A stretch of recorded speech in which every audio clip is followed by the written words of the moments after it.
KL ராகுல் இந்த match முடிஞ்சதுக்கு அப்புறம் ஒரு 3 விஷயத்தை ஷேர் பண்ணியிருந்தாரு. அது என்னென்ன அப்படின்றத இந்த வீடியோல பார்க்கலாம்.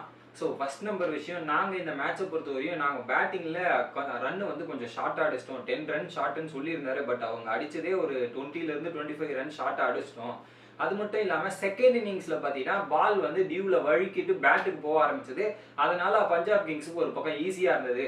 நாங்கள் இன்னைக்கு பேட்டிங்கும் சரியாக பண்ணல, பவுலிங்கும் சரியாக பண்ணலை. இந்த பிச்சை பொறுத்தவரையும் எங்களுக்கு எது பார் ஸ்கோர், இந்த ஸ்கோருக்கு மேலே அடிக்கணுன்றது அதை கணிக்கிறதுக்கே எங்களுக்கு ரொம்ப நேரம் ஆயிடுச்சு. அதுவே எங்களுக்கு ரொம்ப கஷ்டமா இருந்தது. இதுல எங்க பேட்டர்ஸ் வேற நிறைய பேர் பவுண்டரி லைன்ஸ் வந்து நிறைய அவுட் ஆயிட்டாங்க. அவங்கலாம் ஒரு வேளை அவுட் ஆகாம பேட் பண்ணிட்டு இருந்தாங்கன்னா நியர்லி 180 190 மார்க் எடுத்துட்டு இருக்கலாம். ஸோ ஃபர்ஸ்ட் மேட்ச் டெல்லிக்கு எதிராக வந்து கயல் மஹேஷ் ஆடினதும் சரி, நிக்லஸ் புரான் ஆடினதும் சரி, அந்த மாதிரி ஒரு இன்னிங்ஸ் எதிர்பார்த்தோம். பட் கிடைக்கல. பட் எனிவே இது ஒரு கேமு. ஸோ கேம்ல இந்த மாதிரி விஷயங்கள் தவறுகள்லாம் நடக்கும். அந்த தவறுகள்லாம் சரி செய்யறதுக்கு தான் ஒரு வாய்ப்பு. ஸோ இது எல்லாத்தையும் கடுத்துக்கிட்டு அடுத்த மேட்ச்ல வருவோம் அப்படின்ற மாதிரி ஒரு விஷயத்த சொல்லியிருந்தாரு. ரெண்டாவது விஷயம் என்னன்னா, ஒரு எக்ஸ்ட்ராடனரி ஒரு கேட்ச் பிடிச்சிருந்தாருங்க. ஒரு டைவிங்ல லெஃப்ட்ல டைவிங் பண்ணி ஒரு கேட்ச் பிடிக்கிறதுன்றது கஷ்டம். செம்மையா பிடிச்சிருந்தாரு கேஎல் ராகுல்.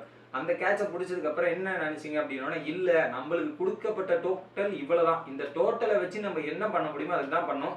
கேட்ச் வந்துச்சு. ஸோ என்னால் முடியும்ன்றதை நான் ஃபீல்டில் என்னால் ஒரு ரன்னு தடுக்க முடியுமா, என்னால் இது பண்ண முடியுமா. ஸோ ஃபீல்டுன்னு வந்துட்டா நான் எது வேணாலும் பண்ணுவேன், உயிரையும் கொடுப்பேன் அப்படின்ற மாதிரி ஒரு சொல்லாமல் ஒரு வார்த்தையை சொல்லிடுறாரு. ஸோ செம்ம கேட்சுங்க.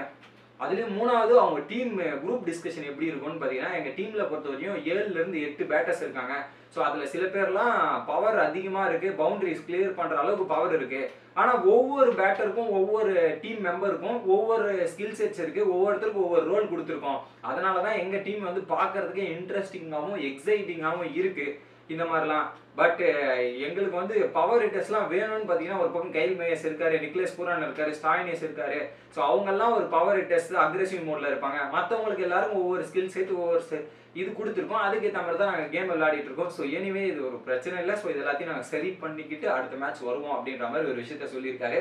ஸோ இன்னைக்கு பொறுத்தவரையும் கேஎல் ராகுலோட ஃபார்ம் நல்லா இருந்தது. ஸோ இதே மாதிரி இன்னும் இது கம்மியாக தான். இதுக்கப்புறம் ஃபயரி கேஎல் ராகுலோ நான் வெயிட் பண்ணி பார்க்குறேன்.